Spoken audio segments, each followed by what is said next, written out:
Assalamu alaikum viewers and welcome back to my channel Study Law with Bushra.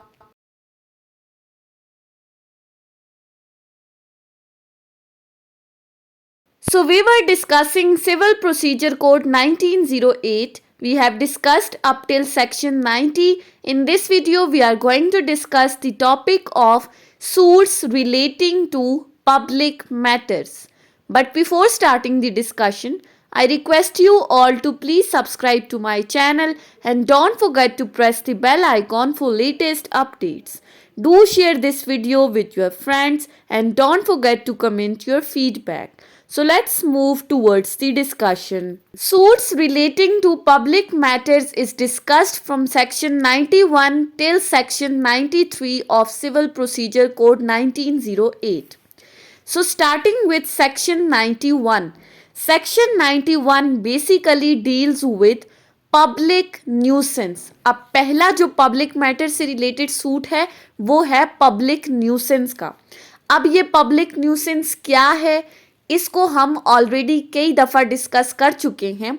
CrPC के section 133 से 139 तक हमने public nuisance को discuss किया था और उसकी पनिशमेंट भी बताई थी. न्यूसेंस बेसिकली हमारे पास दो काइंड्स के होते हैं, एक पब्लिक और एक प्राइवेट. लेकिन न्यूसेंस इटसेल्फ क्या है?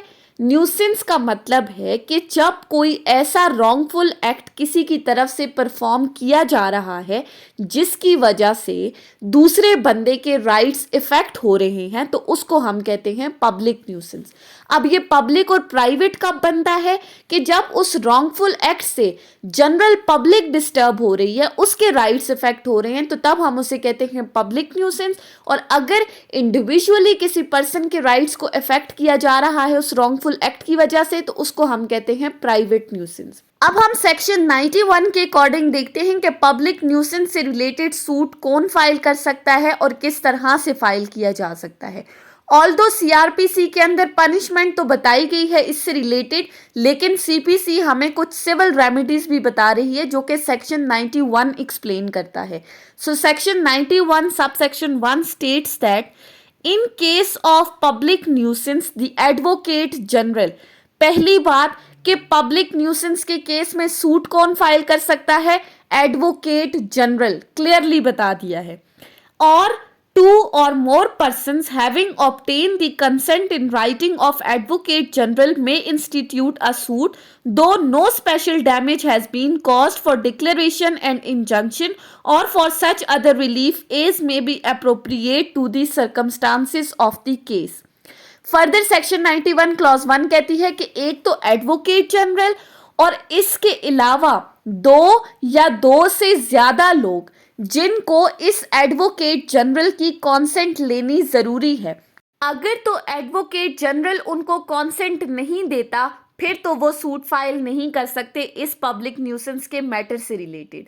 Advocate general consent in writing देगा इन दो या दो से ज्यादा लोगों को तो फिर वो सूट फाइल कर सकती हैं इस पब्लिक न्यूसेंस के रिगार्डिंग. लेकिन फर्दर हमने क्या कहा? Though no special damage has been caused. चाहे तो कोई स्पेशल डैमेज कॉज हुआ है या नहीं ये चीज़ इररेलेवेंट है, ये चीज़ ज़रूरी नहीं है. सिर्फ और सिर्फ अगर तो पब्लिक न्यूसेंस का मैटर है तब भी सूट फाइल किया जा सकता है. यानी कि स्पेशल डैमेज कॉज होना या इंजरी कॉज होना मस्ट नहीं है इस पब्लिक न्यूसेंस के मैटर में. सिर्फ इतना ही काफ़ी है कि किसी पर्सन ने कोई रॉन्गफुल एक्ट कमिट किया है, पब्लिक न्यूसेंस हुई है. ये चीज़ ज़रूरी नहीं है कि इंजरी हुई है या नहीं, आप तब भी सूट फाइल कर सकते हैं.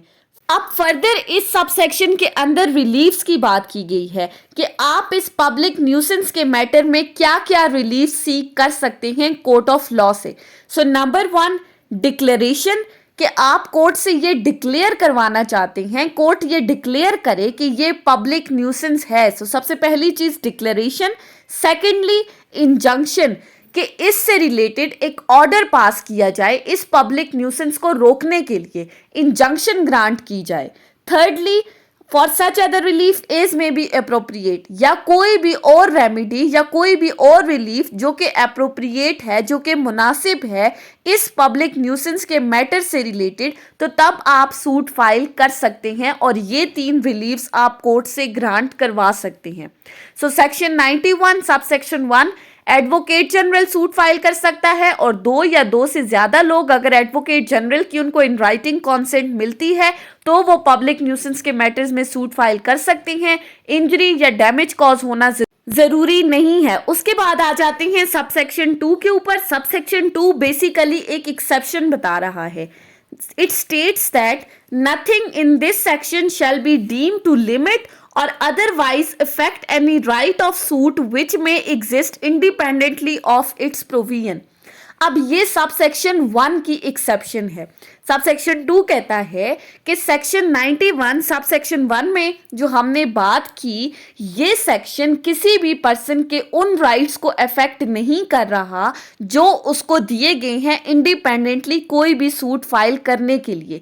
यानी कि अगर तो उस पब्लिक न्यूसेंस से किसी इंडिविजुअल का कोई राइट इफेक्ट हो रहा है, लेट्स सपोज कि अगर पब्लिक न्यूसेंस इस तरह से क्रिएट की जा रही है, रोड ब्लॉक हो रहे हैं और उस रोड ब्लॉकेज की वजह से किसी एक इंडिविजुअल का कोई राइट इफेक्ट हो रहा है, right of way, right of passage, तो फिर इसका मतलब ये नहीं कि हमने कहा एडवोकेट जनरल या एडवोकेट जनरल की कॉन्सेंट से 2 या 2 से ज्यादा लोग केस फाइल कर सकते हैं। अगर तो इंडिविजुअल का कोई राइट इफेक्ट हो रहा है उस पब्लिक न्यूसेंस से तो उसके उस राइट को लिमिट नहीं किया जा रहा।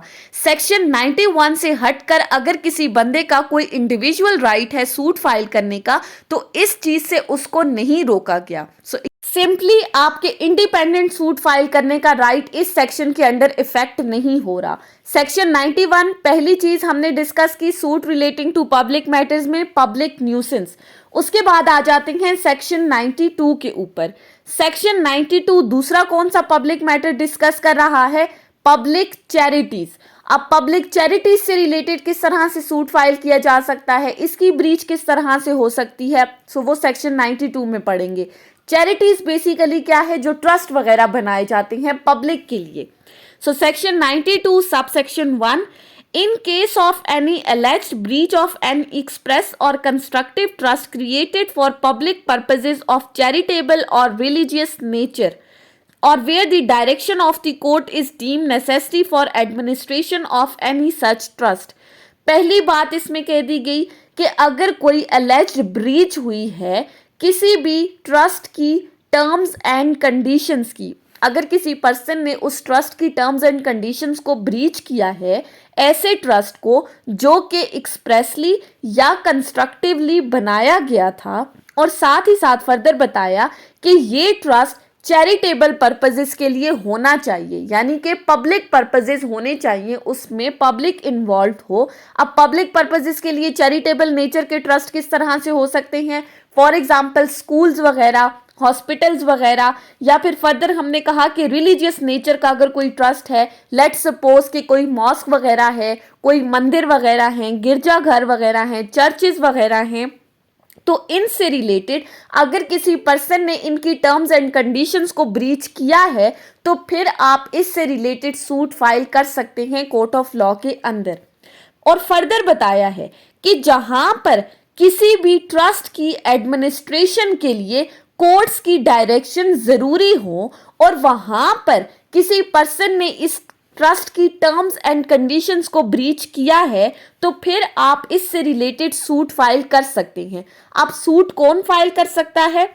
The advocate general. पहली बात, पब्लिक चैरिटीज से रिलेटेड भी सूट फाइल करना है एडवोकेट जनरल ने, और 2 or more person having interest in the trust or having obtained the consent in writing of advocate general, या फिर 2 या 2 से ज्यादा लोग जिनका उस ट्रस्ट में किसी ना किसी तरह का कोई इंटरेस्ट है।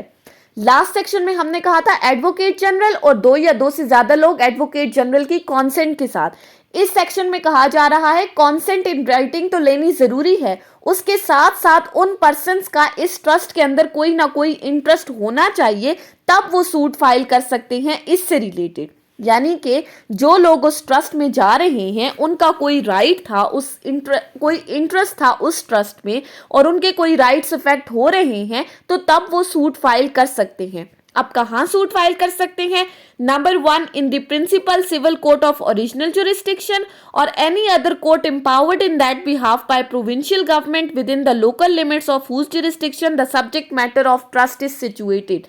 पहली बार तो आप प्रिंसिपल सिविल कोर्ट में सूट फाइल कर सकते हैं और सेकेंडली ऐसी कोर्ट में जिसको प्रोविंशियल गवर्नमेंट ने एम्पावर किया है, जिसकी जुरिस्डिक्शन के अंदर वो ट्रस्ट की प्रॉपर्टी सिचुएट कर रही है, वो ट्रस्ट की प्रॉपर्टी लोकेटेड है, ऐसी कोर्ट्स में आप इस पब्लिक चैरिटीज की टर्म्स एंड कंडीशन की ब्रीच से रिलेटेड सूट फाइल कर सकते हैं।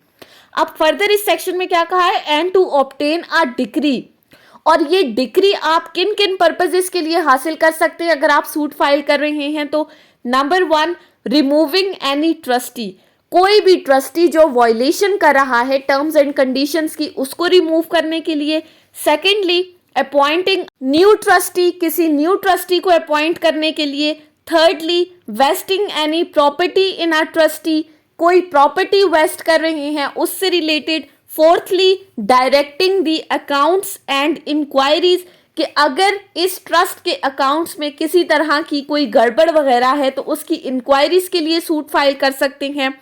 Next is declaring what proportion of trust property or of the interest therein shall be allocated to any particular object of the trust, या फिर आप ये डिक्लेरेशन करवा सकते हैं कि इस ट्रस्ट प्रॉपर्टी का कौन सा हिस्सा या कौन सा पोर्शन, कौन सा इंटरेस्ट किसी पर्टिकुलर एक्ट के लिए यूज किया जा सकता है, इससे related. Next is authorizing the whole or any part of the trust property to be let, sold, mortgage और exchange, या फिर किसी भी ट्रस्ट प्रॉपर्टी का सारा या कोई भी हिस्सा जो कि सेल आउट किया जा रहा है, मॉर्गेज किया जा रहा है, एक्सचेंज किया जा रहा है, उससे related. Next is settling a scheme, या फिर ट्रस्ट की कोई स्कीम है उसको सेटल करने के लिए आप सूट फाइल कर सकते हो। And the last is granting such further or other relief as the nature of case may required, या फिर केस की नेचर को देखते हुए इसके अलावा कोई भी और रिलीफ आप कोर्ट से डिमांड कर सकते हो। सो सेक्शन 92 के अंदर पहली चीज जहां पर हमें बताई कि आप चैरिटेबल पर्पजेस के लिए अगर कोई ट्रस्ट बनाए गए हैं या रिलीजियस नेचर के कोई ट्रस्ट हैं, उनसे रिलेटेड कोई टर्म्स एंड कंडीशंस की ब्रीच होती है तो आप सूट फाइल कर सकते हैं। सूट कौन फाइल कर सकता है? एडवोकेट जनरल या कोई भी दो या दो से ज़्यादा लोग जो कि जिनका इंटरेस्ट है उस ट्रस्ट के अंदर, वो सूट फाइल कर सकते हैं। अब लास्ट में आ जाते हैं हम सेक्शन 93 के ऊपर। सेक्शन 93 बात करता है exercise of powers of advocate general. Section 93 states that the powers conferred by section 91 and 92 on advocate general may be with the previous sanction of provincial government exercised also by collector or by such other officer as the provincial government may appoint in this behalf. Section 93 में कहा गया है कि section 91 और 92 में हमने जो advocate general की पावर्स को डिस्कस किया है कि वो पब्लिक न्यूसेंस या पब्लिक चैरिटीज के केस में सूट फाइल कर सकता है। सेक्शन 93 ये कहता है कि एडवोकेट जनरल की ये पावर्स कलेक्टर भी एक्सरसाइज कर सकता है अगर तो उसे प्रोविंशियल गवर्नमेंट सैंक्शन देती है। प्रोविंशियल गवर्नमेंट की परमिशन के साथ कलेक्टर भी इन पावर्स को एक्सरसाइज कर सकता है, या कोई भी और ऑफिसर जिनको प्रोविंशियल गवर्नमेंट इस पर्पसेस के लिए अपॉइंट करती है वो भी एडवोकेट जनरल की इस सूट फाइल करने वाली पावर्स को एक्सरसाइज कर सकते हैं पब्लिक न्यूसेंस के केस में और पब्लिक चैरिटीज के केस में। यानी कि जो एडवोकेट जनरल की पावर्स हैं वो कलेक्टर भी यूज कर सकता है या कोई भी दूसरा बंदा जो प्रोविंशियल गवर्नमेंट अपॉइंट करे तो। सो ये थी हमारी आज की डिस्कशन सेक्शन 91 से 93 के ऊपर, जिसमें हमने डिस्कस किया पब्लिक मैटर्स में कौन कौन से मैटर्स इन्वॉल्व हैं, उनसे रिलेटेड सूट कौन फाइल कर सकता है, कैसे फाइल कर सकता है, कब फाइल कर सकता है। So that was all about today's lecture. I hope कि आपको ये लेक्चर समझ में आया होगा अगर आपने इस वीडियो को अटेंटिवली सुना है तो। अगर आपको ये वीडियो अच्छी लगी है तो इस वीडियो को लाइक करें, कमेंट करें और चैनल को ज़रूर सब्सक्राइब करें। Thank you so much for watching this video. Till then, अल्लाह हाफिज़।